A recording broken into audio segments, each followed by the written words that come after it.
Welcome to Snakes and Otters, a pointless discussion of eternal questions. Get ready, we're about to live in your head rent-free. This is episode 97. I am Martin. And I'm Robert. And I'm Francis. So we're calling this one, listeners, Stalingrad, Hitler's Waterloo.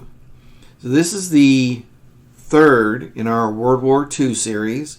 Again, 2021, the 80th anniversary of U.S. entry into the war. And we're spending about 8 of our 12 history episodes on topics related to World War II.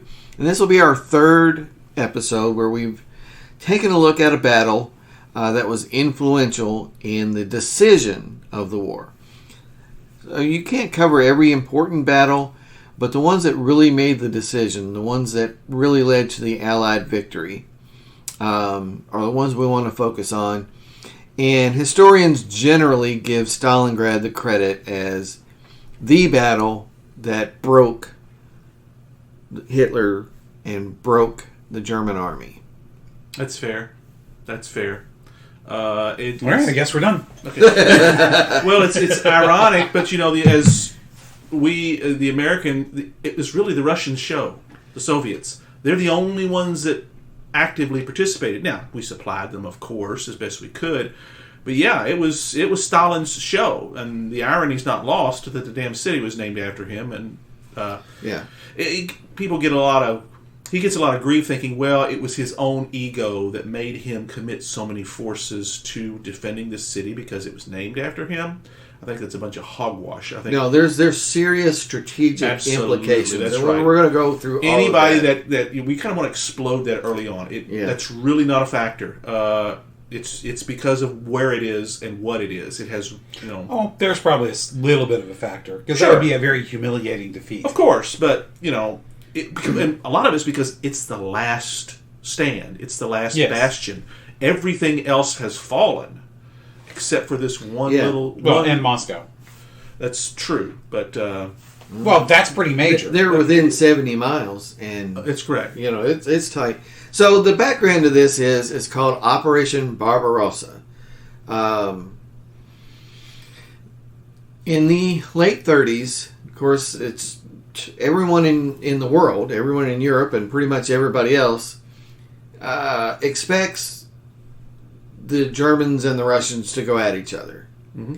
But suddenly, there's a peace. There's the Molotov-Ribbentrop Pact that declares a peace between what are supposed to be the arch enemies.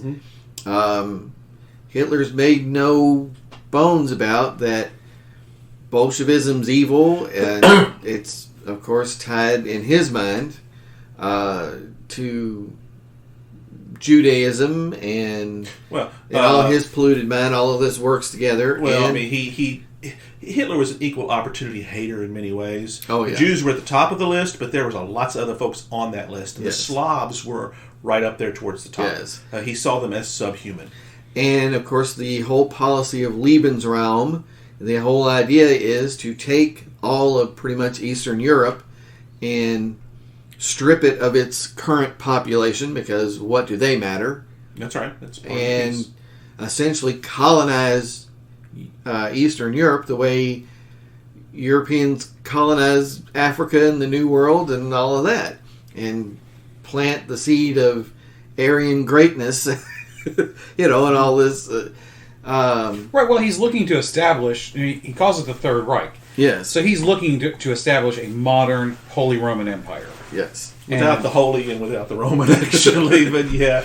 Well, I mean, the Holy Roman Empire. It's called Roman, but it's German. Correct. Yeah. Exactly. I mean, it is a German polity. It's the return to Charlemagne and that greatness and all that. Well, that was the First Reich. I mean, when you count all three, I mean, the First Reich was the Holy Roman Empire. The second was Bismarck and the unification of Germany. Which was very short-lived. Which was, right. I mean, as far as a Reich goes. Exactly. But I mean, the reason Hitler always talked about a 1,000-year Reich is because that's how long the Holy Roman Empire lasted. Mm-hmm. It was a 1,000-year entity. And that's what he's shooting for again. So, he's got to reestablish that kind of geographic entity. Yeah. And he's looking at all of what we consider Europe today, which is basically France to Poland.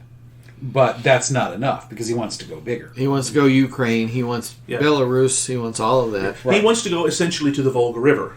That is the norm. That is the normative, natural boundary, and push the Slavs on the other side and contain all that, because that contains the oil fields, the bread baskets, and the rest of it. Who cares? Yes. So he wants basically to push that boundary back, and it's different. Like you said, it's very different than the Holy Roman Empire in the fact that was a hegemony, where you got whoever's there, kind of similar to the way the Austrian Habsburg Empire would be. Yeah, lots of different folks there. It's the same thing. Yeah, well, different times. Yeah. And he didn't want to mess with any of them. They wanted them gone. Saying. He didn't want to mess with any of that. He has figured out, in his twisted way of thinking, that all those polyglot of peoples underneath is what led to the doom of those entities. Therefore, remove that and make it strictly Aryans, and you will have 1,000 years because of the purity of the race. That's his thinking. Yeah, insanity, essentially. But anyway, the peace buys him time. Mm-hmm. He can focus on the West. He only has to he doesn't have to take on France and Russia at the same time. He can take care of France. Stalin is delighted. He feels like, okay, we're good. When Hitler then breaks the peace and invades, it said that Stalin retreated to his house and stayed drunk for 5 days. He essentially disappeared.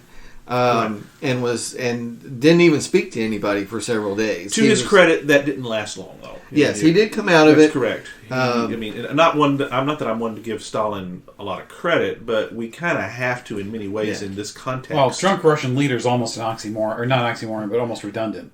Yeah, that's very true.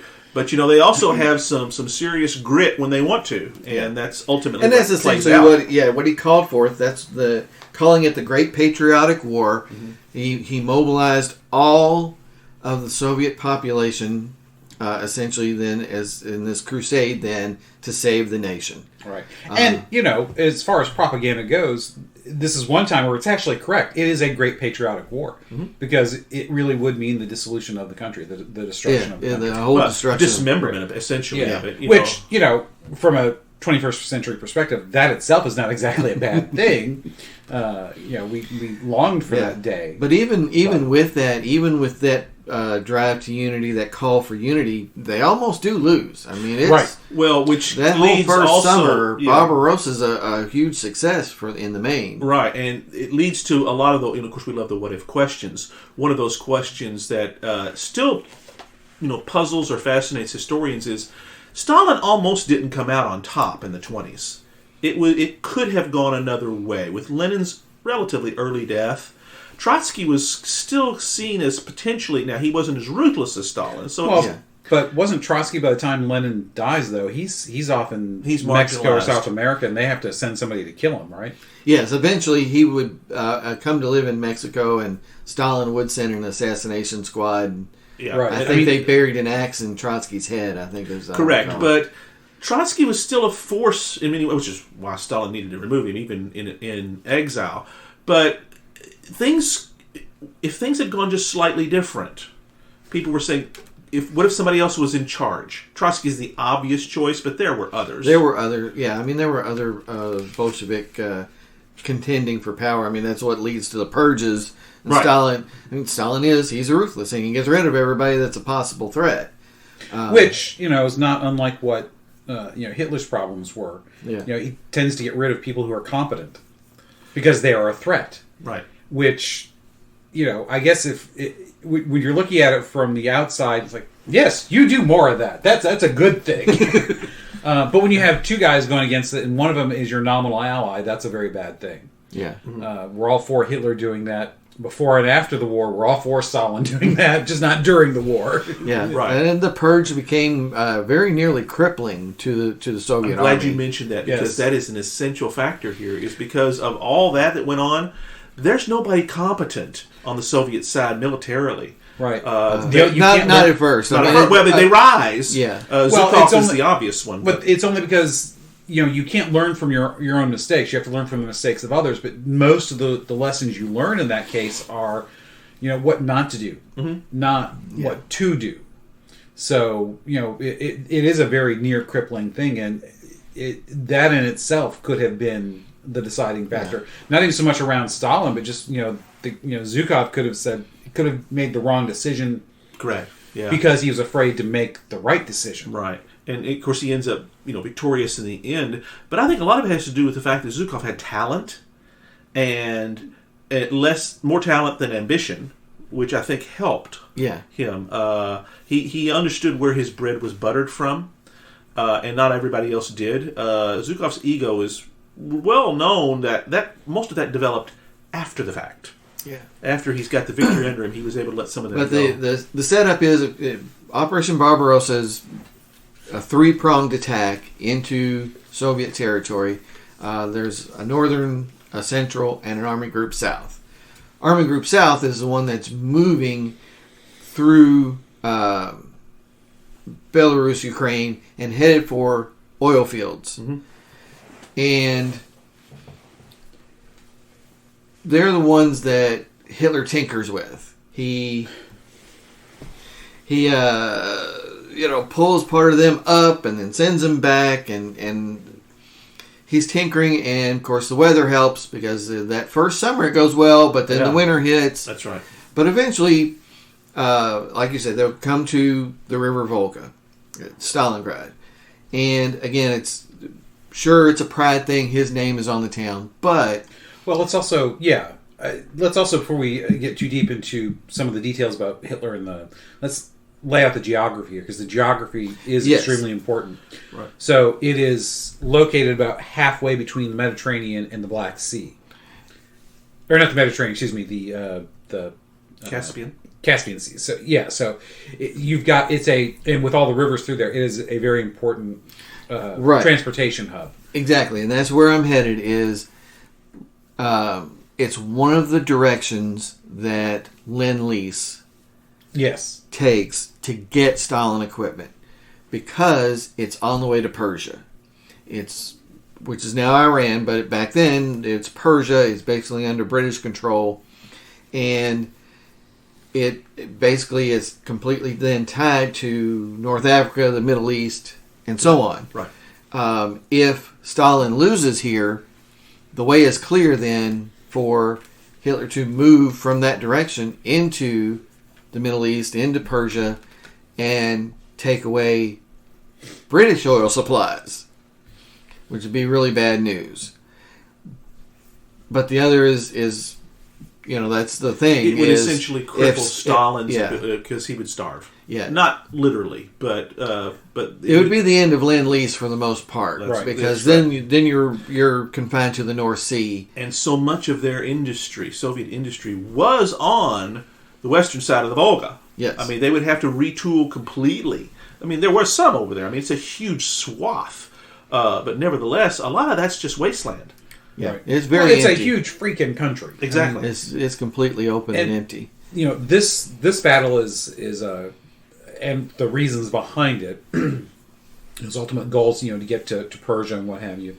Those are extremely important to remember, because this is not the only one.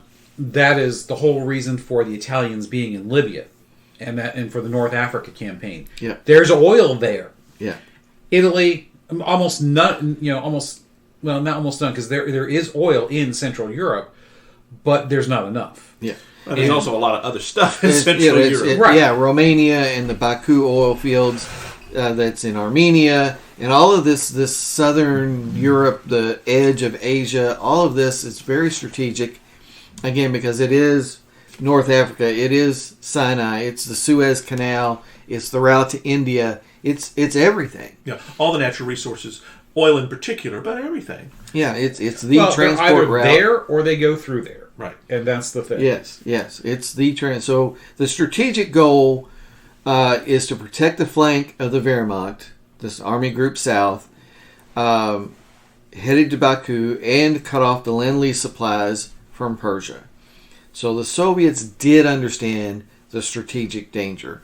It's not just a point of pride because it has Stalin's name on it. Right.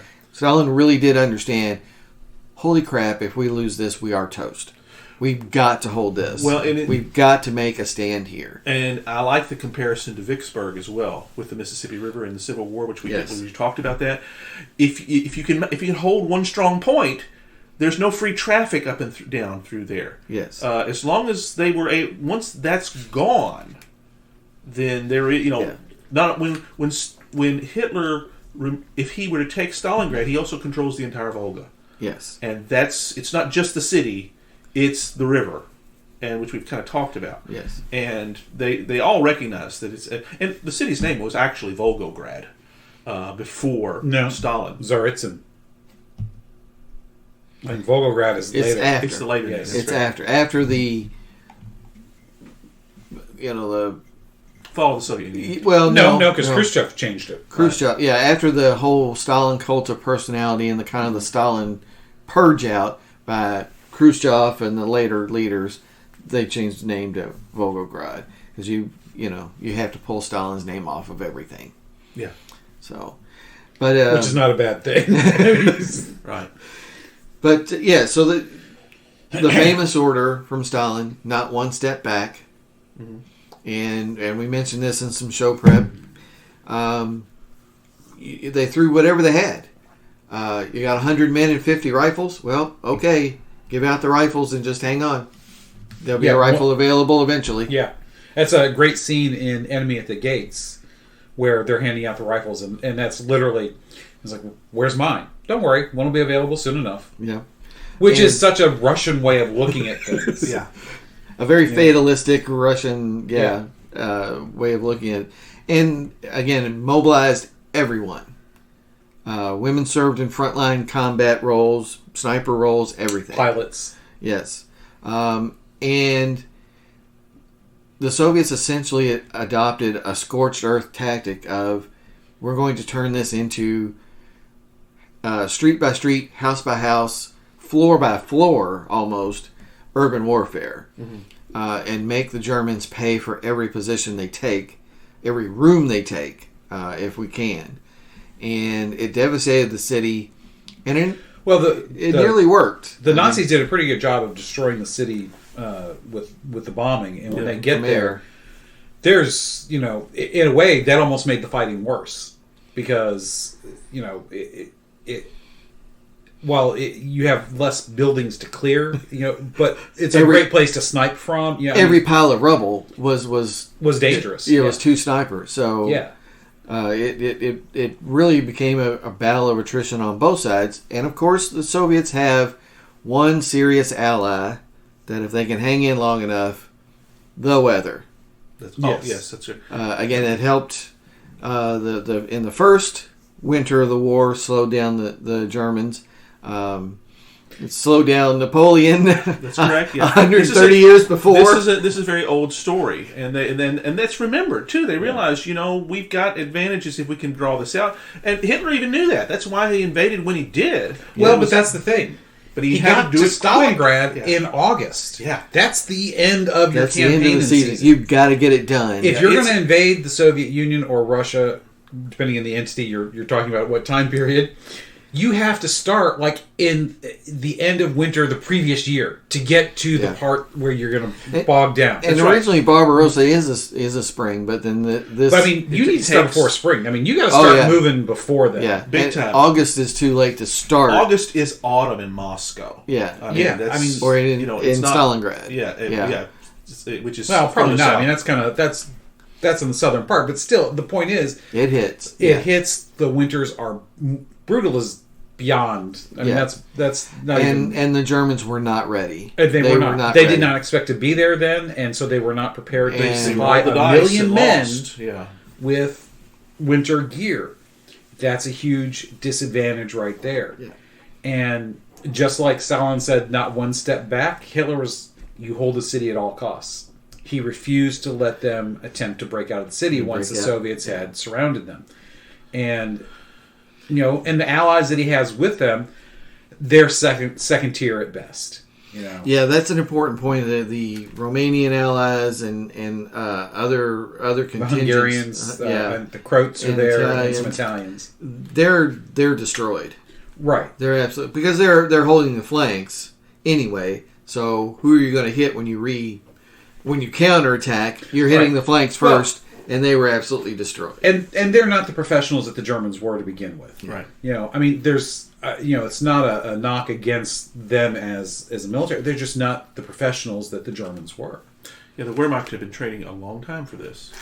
And, a lot of people said that Hitler moved too soon. That's kind of true here. Had he had more time, things may have been done differently. Of course, yet another one of those what-ifs. But see, that's the counterbalance to that is, if he had waited, that also gives everybody else time to prepare. Correct. Once he moved into the Sudetenland, war is Thanos. It's on. Because it is inevitable. It's And the longer he waits, the more time his potential enemies have to prepare. That's right. And that's why... And even though Chamberlain did not prepare well enough, even though he should have seen it coming, everybody else did, but they didn't understand the tactics he was going to bring either. Right. Yeah. Even though they had seen it in Sudetenland and then taking over the rest of... Well, and I'm glad you mentioned tactics, because that's one thing that's very critical here is, Hitler comes in with all these tanks. The Russians don't have squat with that. The T-25 was a huge invention that was really just beginning to be used. But the T-34 is the tank that wins it. Right. That's where they start, but they end up moving forward and changing. Yeah. And eventually Soviet tanks would play a role here. Correct. Soviet weaponry in general would play a role here because the rockets, the artillery, all became very good. Correct, because they had to be. They had to be. Because they didn't start there. They were. But also, quantity has a quality all its own. Yes. Because I don't know how you could necessarily say the T-34 is better than the later Panzers, but the quantity of the T-34s compared to the later Panzers is... The same with Shermans. When the U.S. and British fielded, they weren't better tanks than the Germans, but there were more of them. That's right. And the T-34s were pretty damn good, but even if it was the Panzers are slightly better, they just couldn't overcome that quantity. Yeah. Because by the time you get to that point of the war, the Germans no longer have the industry to produce en masse. Yeah. Good enough is good enough at that point. But it wasn't. Yeah. Well, from the Russian perspective. Oh yeah. I thought you meant from the German. No. But you had mentioned tactics, and there's an important tactic that the Soviets used. General, I hope I pronounce this somewhere close. You probably can do it better than me. Vasily Choykov. Yeah. His tactic is keep everybody close. Hug the Germans. Right. And that limits the German ability to use combined arms. It limits their ability to have close air support. It limits their ability to have artillery support because all the positions are intermingled. It's not that different than Patton's well-known strategy of hold on to them by the nose. And kick them in the ass. Well, the kick in the ass requires the mobility that Patton was famous for. That's not an option here in Stalingrad, but the holding by the nose still works. Right. Get in close and hug that. Don't let that prize fighter you're fighting bring his right hook to bear. Yeah. Keep him in the clutch. Right. And that's a good point, because obviously if the Germans are not willing to call in those close air strikes, close air support, the Russians certainly are not going to have that problem, because Stalin, his biggest tool in his bag, his biggest weapon, is his willingness to throw millions of lives away. Yeah. He did not care how many deaths it took, as long as the Germans were defeated. Yeah. That is a huge horrible moral stance to take, but it is a huge weapon. It's not that different from the entire kamikaze outlook. Well, that's a horrible thing too. Well, exactly. But this is on a much greater scale. Correct, which kind of begs the question. We talked about this in the War of the Pacific. If the kamikaze had 20 times as many of them, things would have been different. Well, because it's a different tool, because you're talking about men versus fighter pilots. Correct. If they had 20 times the pilots, there would have been no need for kamikaze. Correct. I know it's not a perfect comparison. Right. But on the other hand, if they'd had 20 times the men with arms that were trained, there would have been no need to throw away all those lives either. Right. So that's part of the problem. You have lots of men, not enough arms to begin with, and nobody's trained. Largely peasant conscripts. Right. Because you got to remember, all the arms are taken away from everybody in the 20s. That's right. Yeah. I mean, it would have been a capital offense to be caught with even a hunting rifle. You had to be, either extremely well connected or very good at hiding your fowling piece, is what we would have called it back then. Because even having a shotgun for hunting was a very dangerous thing. These guys, they have no clue how to handle weapons, because the Soviet Union has been a concern long enough that the men who are going into battle grew up without firearms, even as peasants. So that's another huge thing. They have no idea what they're doing. But eventually, Time works. Again, winter is an ally. This lasts from August to February. The Germans are unprepared to be there in the winter. The Soviets do manage to hold all the important supply points, even though, again, the city's devastated. It's been bombed from the air. The artillery has crushed it. But the Soviets still hold the important strategic points. They can control supplies. And, again, they can get their stuff there. Yes. Right. They can begin to get their tanks there. The Germans decide that, okay, well, so what? We'll supply by air. That's a typical German thinking. That's Goering right there. Yes, exactly. Goering anything can be done by air. That's his thing. Goering convinces Hitler, no, don't pull back. I can supply the whole thing from air. Well, they get about a 20th of the supplies that they actually need into the combat zone by air. It's just a trickle, a bare trickle. If you can fly stuff. that many missions, then you might as well just bomb the hell out of the Soviets and be done with it, because there's just not enough planes and ability to get them there once safely. The weather plunges, the oil in the engines freezes, the lubrication of the guns freezes. Again, the German troops have very little winter clothing. They actually have a clothing drive in Germany to send stuff to the front. Yeah, right. Yeah, we're talking Valley Forge level of clothing here. Yeah, that's how well woefully unprepared, which is odd, because Germans are usually very, very good about that sort of stuff. But the Blitzkrieg actually worked against them, because it's fast. Get it done, get in there, get it finished. Well, if you make it, that's fine, but if you don't... Well, the problem is it's not so much that... It wasn't a logistical problem in the transportation sense. It was a logistical problem in that the material to support them in a winter campaign didn't exist. It didn't exist. Because, like you said, it was supposed to be a quick campaign. Yeah. They were supposed to be in and out. And, once you've pushed the Soviets back, you can take your time. You don't have to worry about having warfare winter gear. Because that's a whole different thing from just having an army equipped to be in cold weather. Right. That's an occupational army versus an active fighting force. Totally different things. Yes. Yeah. And plus you need a much smaller army for occupation than you do for taking it. Mm-hmm. So, it's a much bigger deal. So I want to do two things. We'll wrap up the kind of the combat details. Then we'll talk some more about meaning. But first, let's take our break. Our bourbon break. Bourbon break. Always good. Always fun. Yes. I've got three things on the table actually here today, and I'm not sure how we're all divided out. I've picked back up the Evan Williams single barrel. That's where I am too. I'm going to do the Evan Williams single barrel. That's good stuff. Well, yeah, it's again. I think I mentioned it when we first cracked the bottle. I had no idea what I was getting into. I was just taking it by reputation. It was a good choice, a very, very good choice on all that. Yes, well, you've got the double oaked over there, so yes, I'm going with the double oak. Well, see, it is my favorite. Yeah, that's right. Until that bottle's dry, I know every time you're over here, that's going to be. No, not every time. Well, really, you're going to. Well, especially when we do multiple recordings, I like to switch it up. Well, that's true. That's true. Yeah, I guess I forgot that. So yes, listeners, we are at Studio F in the Baxter Building. Yeah, second floor of the Baxter Building. Very, very comfortable. Very nice day outside. Mm-hmm. So we're enjoying our recording session here this morning. So, do we want to talk road trip?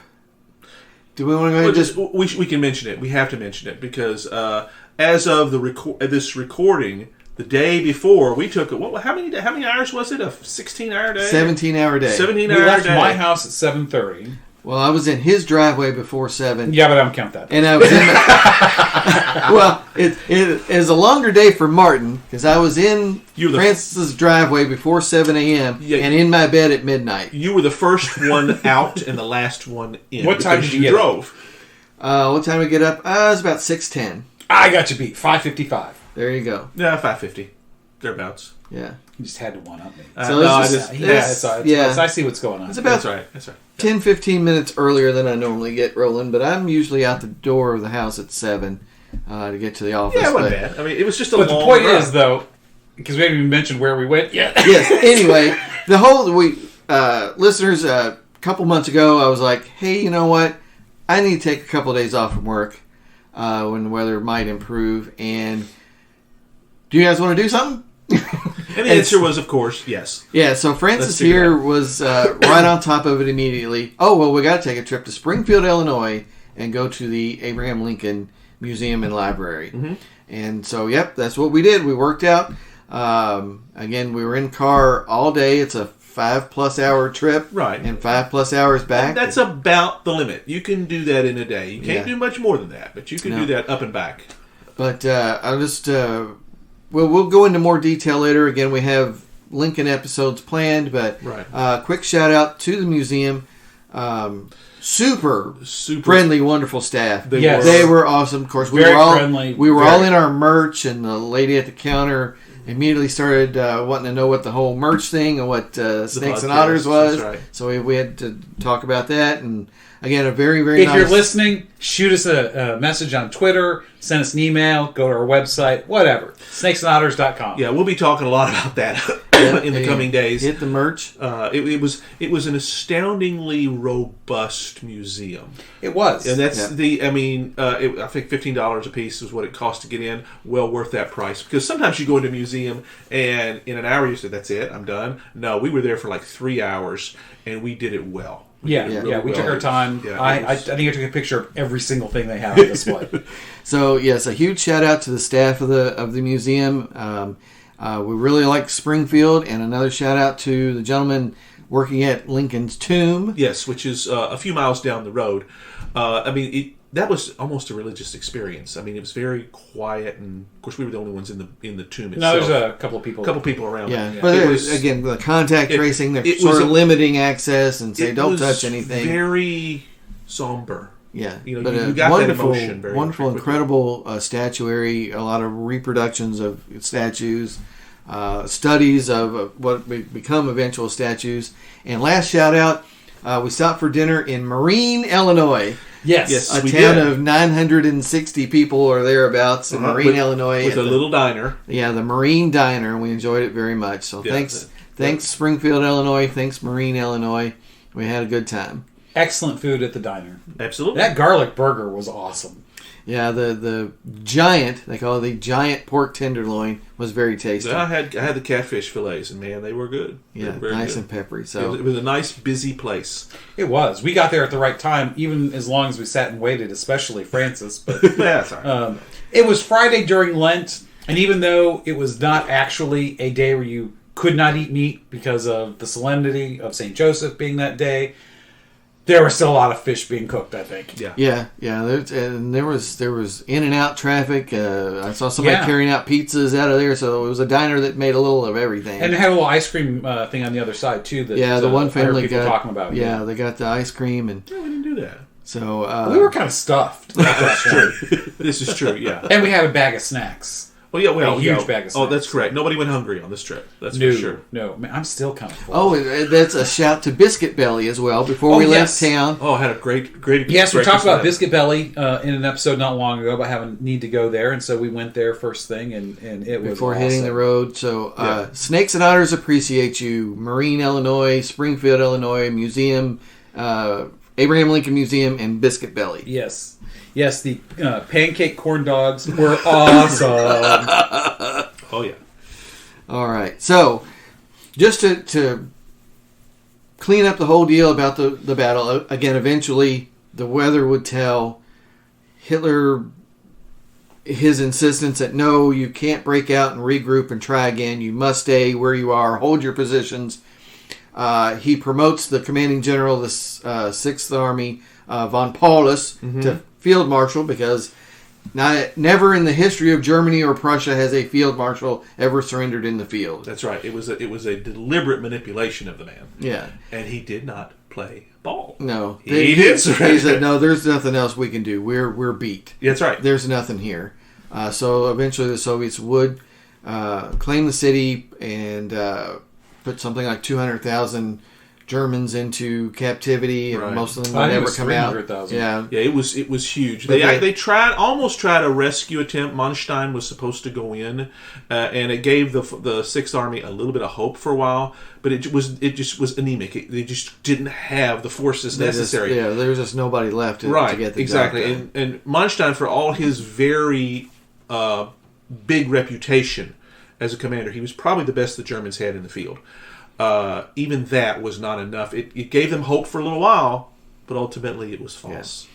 Yeah, so to put it in context here, we talked about how big this is, and to realize why this is the death blow to the German army that it is this. So casualties and losses for Germany, you're talking about 747,000 to between 747 and 868,000 men. Yeah.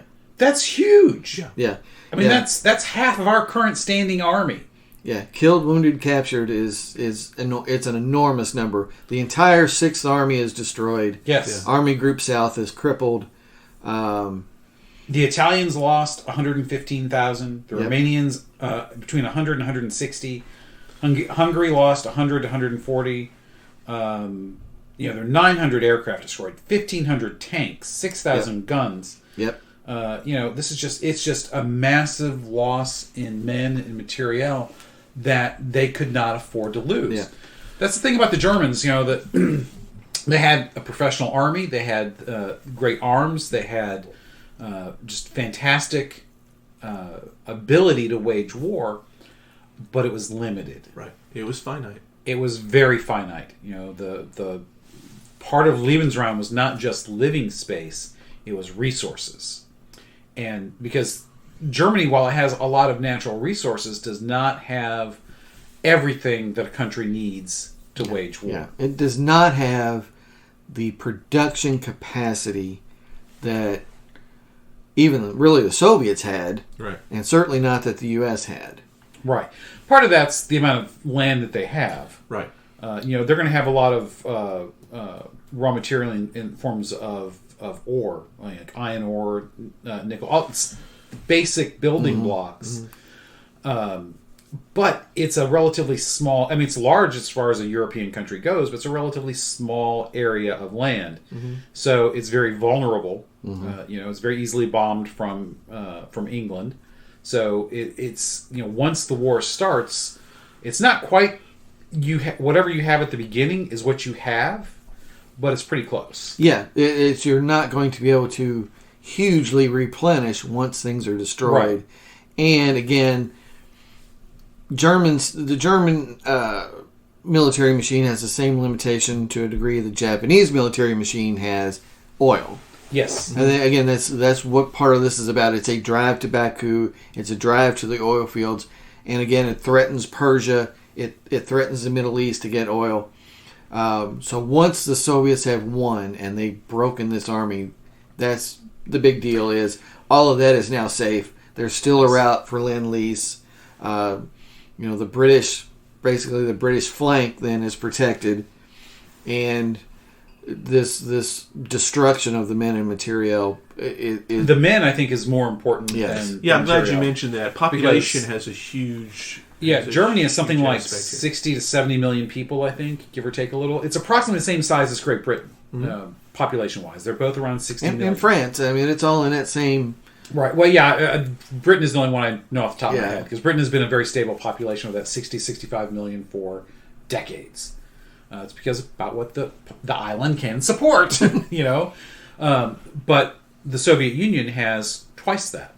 Mm-hmm. So it's a lot easier for them to throw, and again, because Stalin just doesn't care about peasants. Yeah. It's a very elitist idea for a communist. Irony of ironies. Yes. there, The yes. proletariats. Yeah, but that's the whole point of the proletariat, is they're disposable, Yeah. as far as they're concerned, as far as the Soviets are Yeah. concerned. And because you have twice as many men as the German, plus you throw in the women, you know, your pool of available combatants is much larger. And they're just as scared of Stalin as they are of Hitler in Germany. So the motivation is the same. Win or die.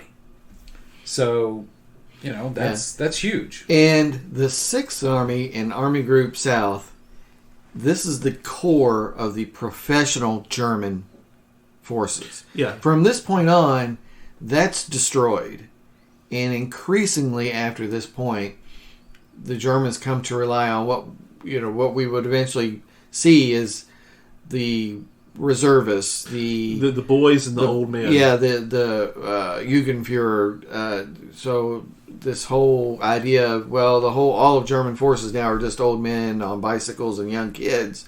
Not quite, but this is the start of that. Yeah, this is the start of that real destruction of the hardcore Wehrmacht, Right. the standing Wehrmacht, Which were essentially, they discovered, irreplaceable. yes, Well, that's going to be true for any army at any time. If you destroy the core of the long-term guys, the real combat vets. yeah, again, because that's the essential thing, the combat vets. Yeah. You know, obviously they didn't get blooded until they invaded the Sudetenland, which is, you know, not much of a blooding, but certainly taking over France. Yeah. That's where they. Yeah, I mean that was real combat. That's real right. combat, and that's where they really proved they knew what they were doing, Yeah. and they knew what to expect. Yeah, I mean these are the vets. Some probably in Poland, some in France, and then these battles early on during Barbarossa. This is, you know, these guys are now gone. Right, and that's a huge morale blow as well, because you know, the Germans are going to think of themselves as invincible, and when you lose not just a major battle, but essentially your entire professional army, that's a massive blow. Now, the propaganda is not going to let that be the official line, but people are going to know.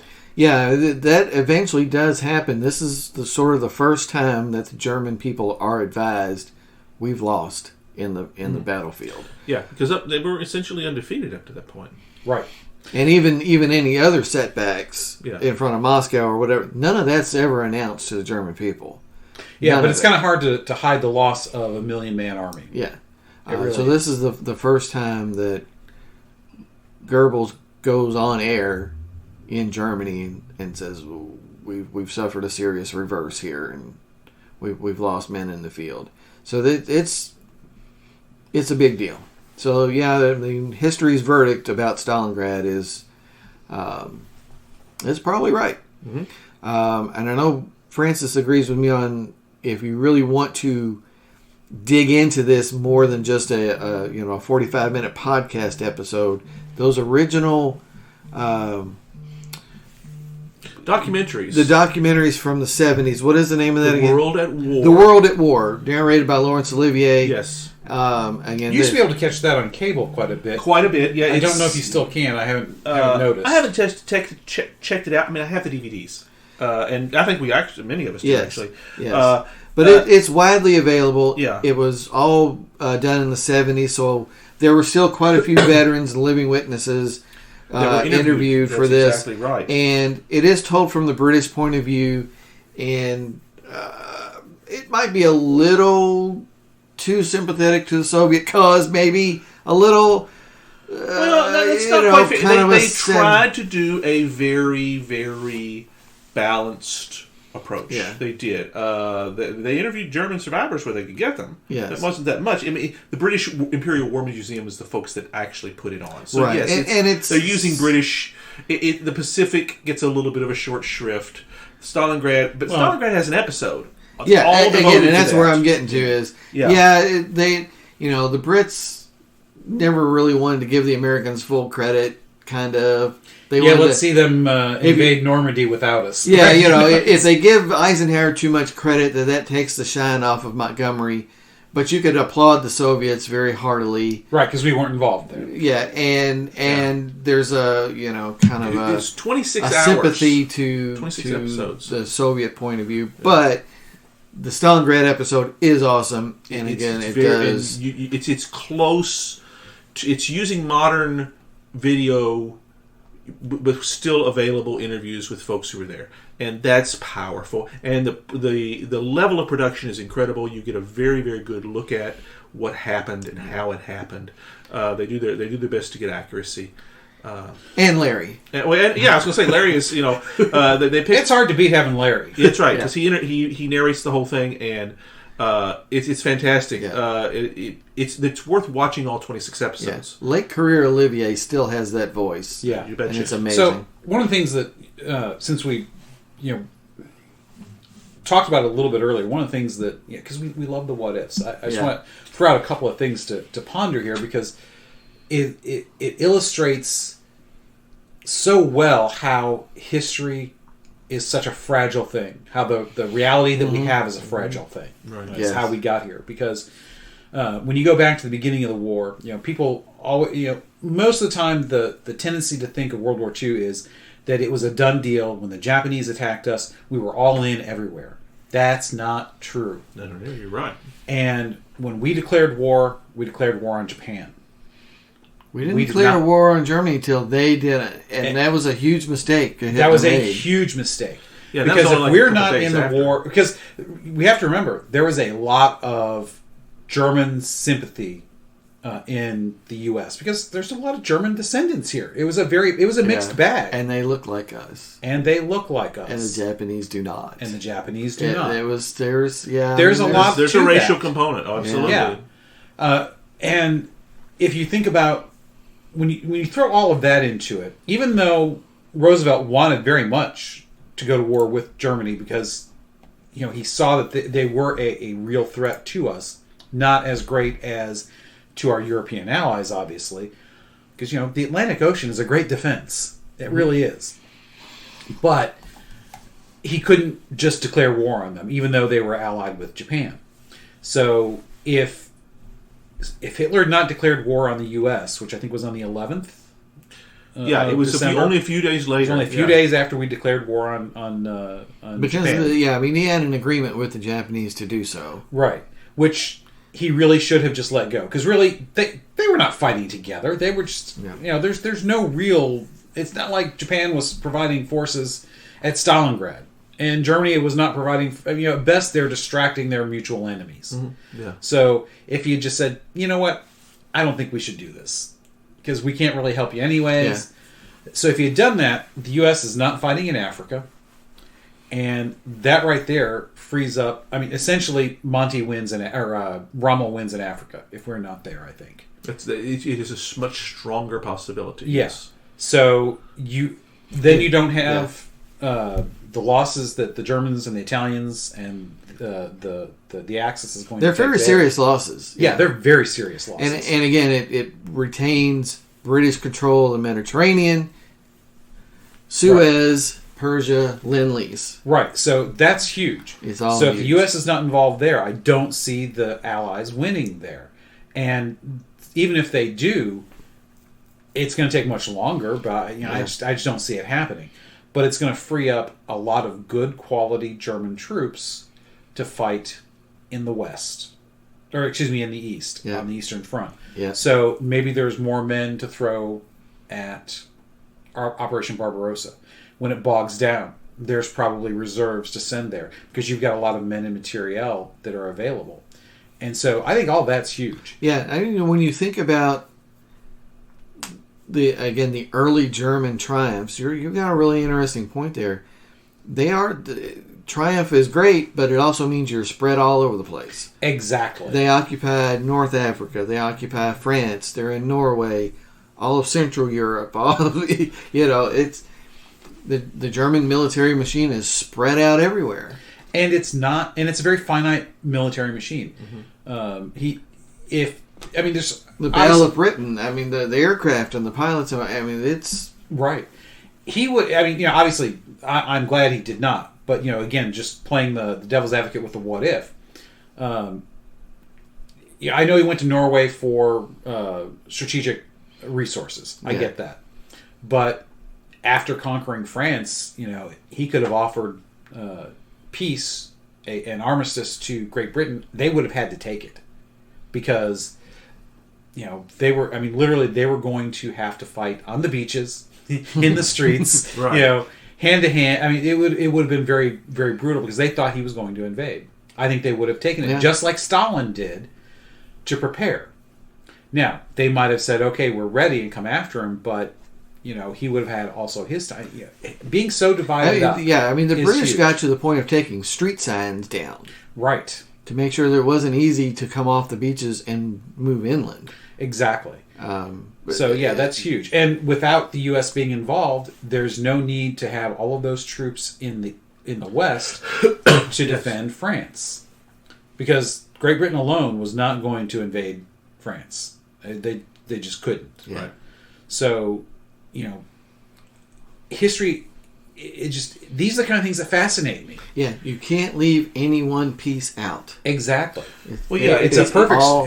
Every one of these huge battles is a perfect storm of events, and you throw out one or two things, and you outcomes get very different. Right. It's Which already is in doubt when in Stalingrad. It could go either way with a few small decisions, but you take out one of these other things that lead up to it, and who knows? Maybe they show up in Stalingrad 3 months earlier instead of August. Maybe they show up in May. Yeah.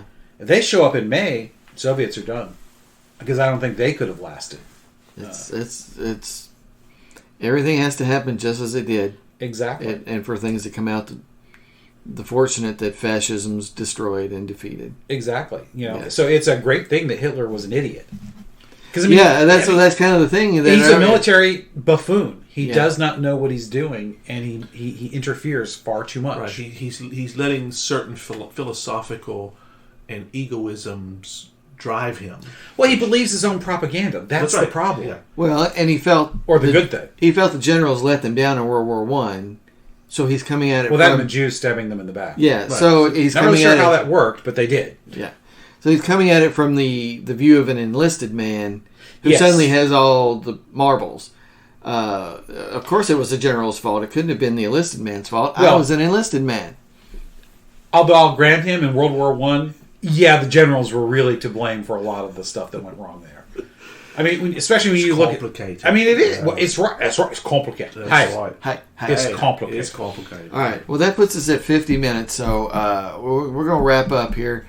But Francis, my buddy, what is next time? Code of Honor, of course. It's the second week. It's one of our favorite episodes that we do. We have usually no idea how it's going to turn out when we start, but that's the part of the fun. But we've got a few ideas. Got some quotations we're kind of working with. We're working on. What always happens is the hammer. Robert nails it all down together. That's takes right. care of business. He has all the corners of the carpet nailed down. Exactly. Ooh, I like that. That's a good image. We've never used that image before. That's one of my favorite things to say is, it looks like you got all the corners of the carpet nailed down. I said, hey, looks good, let's caulk it. That's right. That's right. That's good enough. Let's caulk it.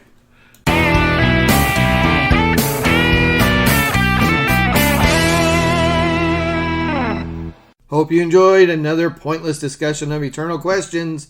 Remember, new episodes published every Friday at noon Eastern. Spread the word. We're on all the major podcast platforms.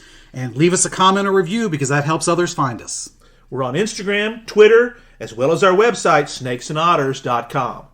I'm Martin. And I'm Robert. And I'm Francis. Join us next week. Same snake time, same otter channel.